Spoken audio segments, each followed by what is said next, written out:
Вы меня обрадовали. Есть мечта, которая не родилась ни сегодня, ни вчера, давно, чтобы наши ребята, это еще не было и войны, чтобы наши ребята были подготовлены к таким ситуациям, когда не просто они проявят героизм, но они что еще и это как профессионалы. Такого учебного заведения у нас не было. Ну, учились наши там в российских вузах, но это, а вот на месте, чтобы это было массово, у нас не было. И то, что вы затеяли, это огромное дело. Это вот то, что эта брешь, которая в нашем развитии, она образовалась не сегодня и вчера, а давно, чтобы вот это заполнить, и чтобы это заполнить и ребят приобщить к делу. Ну, у нас говорят, молодежь, она такая-сякая, но я, например, считаю, что это виноваты мы старшие, которые им не показали, не дали возможности показать себя. Любой человек, он хочет показать себя. Показать себя как? Ну, в деле показать, а не красоваться. Красоваться мы умеем. И то, что это огромное дело. Но я в шутку, как имеющий отношение какое-то к авиации, думаю, что это... Ну, наши ребята, наш народ любит летать. В прямом и переносном смысле. И поэтому, если он научится и летать, научатся ребята летать и освоить эту великолепную, неповторимую, сказочную профессию, это будет, конечно, будет радостью. Это уже для меня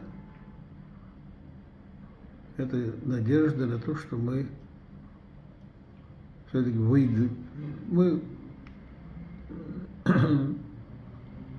впереди планеты всей, там, по храбрости, по всему, это все во время нашей войны было доказано, и восхищались, не понимали, как такой малочисленный народ, невооруженный, может противостоять военной машине, такой огромной, как грузинские оккупанты, как они могут.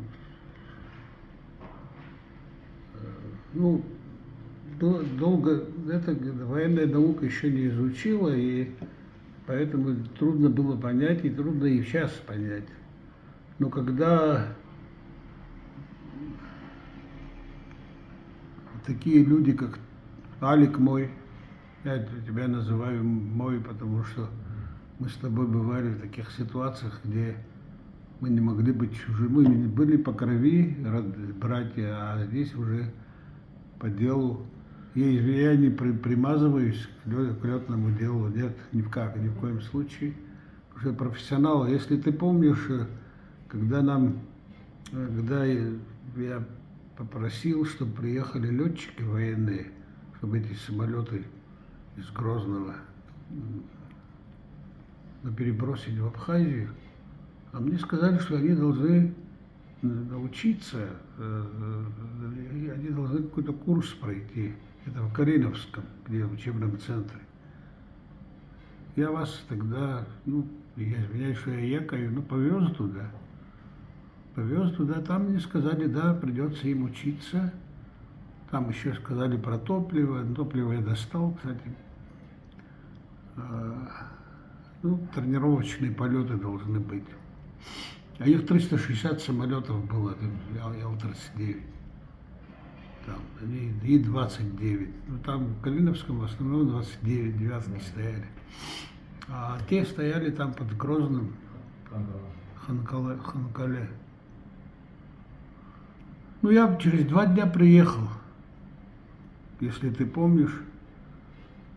Ты был же там среди них, если ты помнишь. Я смотрю, сидят за столом, барана зарезали, пируют. И мои летчики, и инструкторы. Все вместе пируют. Я немножко возмутился, я нервничал. Как это так, что этот самый.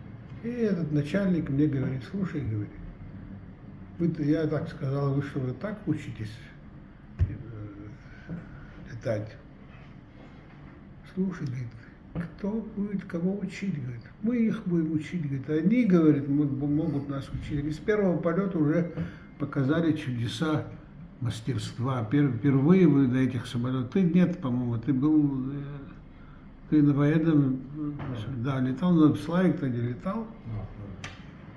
И все, говорит, в порядке. Я это все доложил Дудаеву. Для меня летчики, наши летчики, это герои. Я видел их в таких ситуациях, что я не думаю, что, наверное, сам Экзюпери позавидовал бы им. Они в таких условиях, вниз головой, Славик летал через перевал. На этих самолетах с грузом через перевал лететь, это вообще, ну, мировой практики такого не было, наверное. А вы это все делали. И я просто горжусь вам. Я давно хочу что-то вот именно о летчиках написать. Когда вы не улетали из аэродрома с оружием, пока они возвратятся, я, наверное, вот там вот это все поле и мог истоптать, я не знаю, все, что хочешь. И они возвращаются. Ночью однажды вернулись, ночью задержались там, где-то там, в Абхазии задержались, и ночью прилетели. А я неграмотный же, я машину поставил в начале летного поля, в начале ей начал сигналить. А это значит, что они могут спиться, потому что, оказывается, нужно было в конце это поставить, чтобы показать им направление. Это все. Я их чуть не запутал, но они же асы, сели. И так они сделали величайшее дело. Вот победа. Сейчас многие говорят, кто главный в этой победе, кто это, что. Я, например, я так считаю. Все главные, все, кто принимал участие в войне, независимо от рода войск. Но летчики — это особая статья. И вот если вы по этому пути, вот на примере всего этого будете воспитывать молодых, рассказывая им все, ничего не скрывая, рассказывая, показывая. Вот у Славика есть книга, эту книгу как учебник можно. Славика Эшпа, я имею в виду. И еще, если они получат навыки от специалистов, от людей, настроение у них точно, можно гарантировать, что у них настроение летать никто не сможет. Там не просто летать. Вы говорили о том, что там будут и альпинисты, и водолазы, и там, и это все. Вот это целый комплекс, что наш не для войны, опять я говорю, не для войны, не дай бог, чтобы война была, но чтобы они были готовы, уверены в себе. А вот уверенного в себе человека напасть — это все верно. Очень трудно. Вот. Это великое дело. Я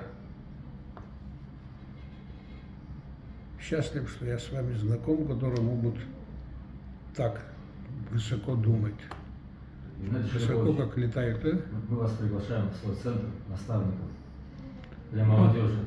Ну, я могу да, и, кстати, мне есть что рассказать, да. Ну, наставникам мне не надо никаких постов и этих, мне просто, я могу встречаться с удовольствием. И один раз, наверное, разрешишь мне полетать тоже. Вместе полетаем?